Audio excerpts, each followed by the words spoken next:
कक्षा 11वीं भौतिकी में आज कोणीय वेग और रेखीय वेग में संबंध पढ़ेंगे। चित्र के अनुसार आप देख सकते हैं आर त्रिज्या का एक वृत्तीय मार्ग जिस पर कोई कण कोणीय वेग ओमेगा से चक्कर लगा रहा है।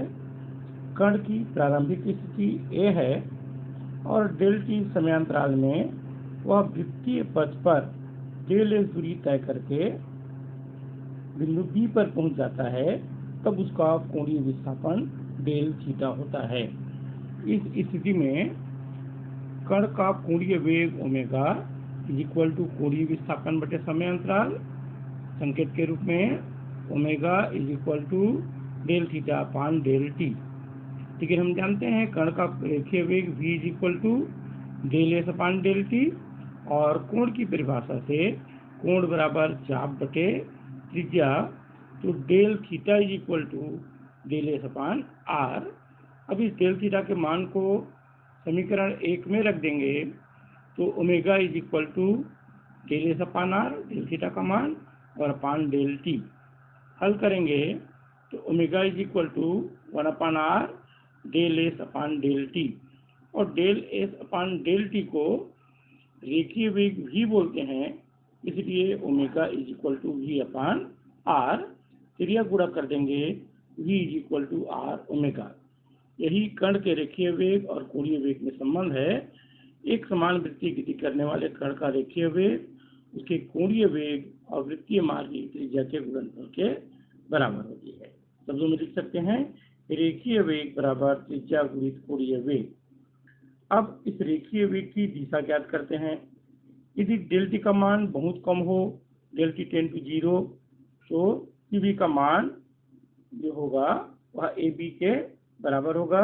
चित्र में आप देख सकते हैं जो वृत्तीय मान होता है वह ए बी के बराबर होगा।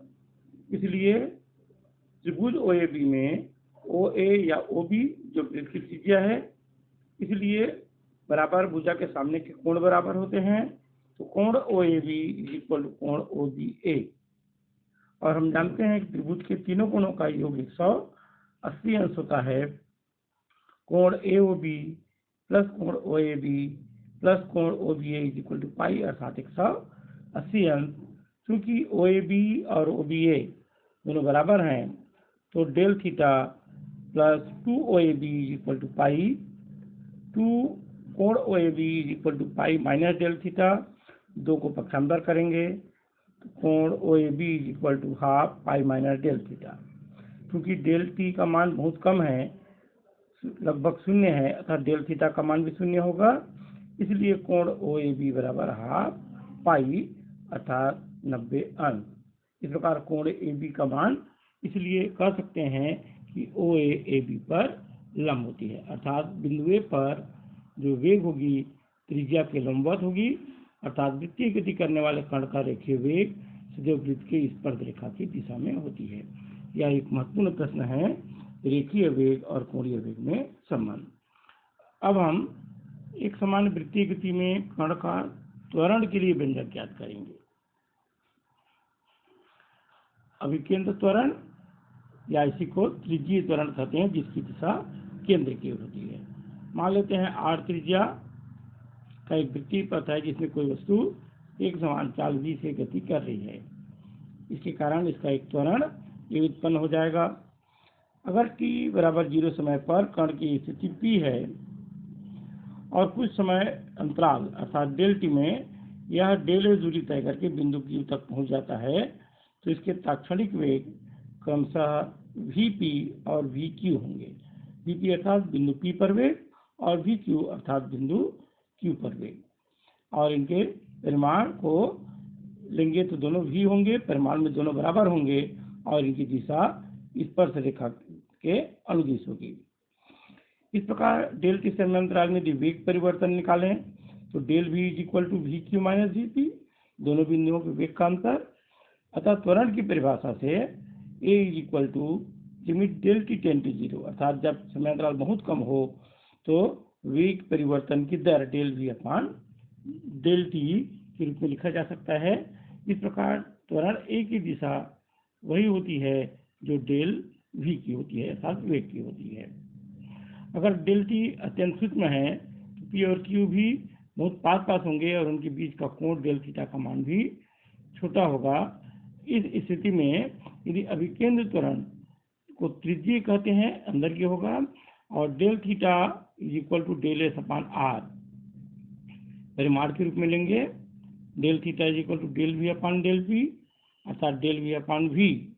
Del V upon V is equal to del S upon R, क्रिया गुणा करेंगे del V is equal to V upon R into del S, और दोनों पक्षों में डेल टी का भाग कर देंगे।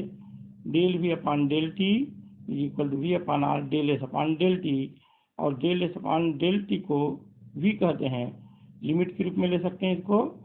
समयांतराल यदि कम होता है तो del V upon del T को del S upon del T भी लिखा जा सकता है।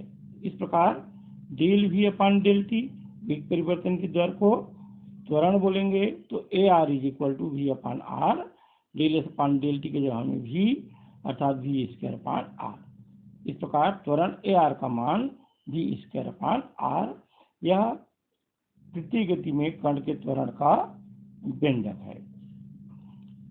एक समान वृत्तीय गति में आवश्यक बल, जब हम त्वरण ज्ञात कर लिए हैं तो उस पर लगने वाले बल का भी मान ज्ञात कर सकते हैं। क्योंकि त्वरण का मान अभी निकाले हैं वी स्क्वायर अपान आर, जिसको चेंज करेंगे तो ओमेगा स्क्वायर आर भी लिखा जा सकता है। इसी प्रकार न्यूटन की गति के द्वितीय नियम से बल, किसी भी कण पर लगने वाला बल F is equal to m a होता है।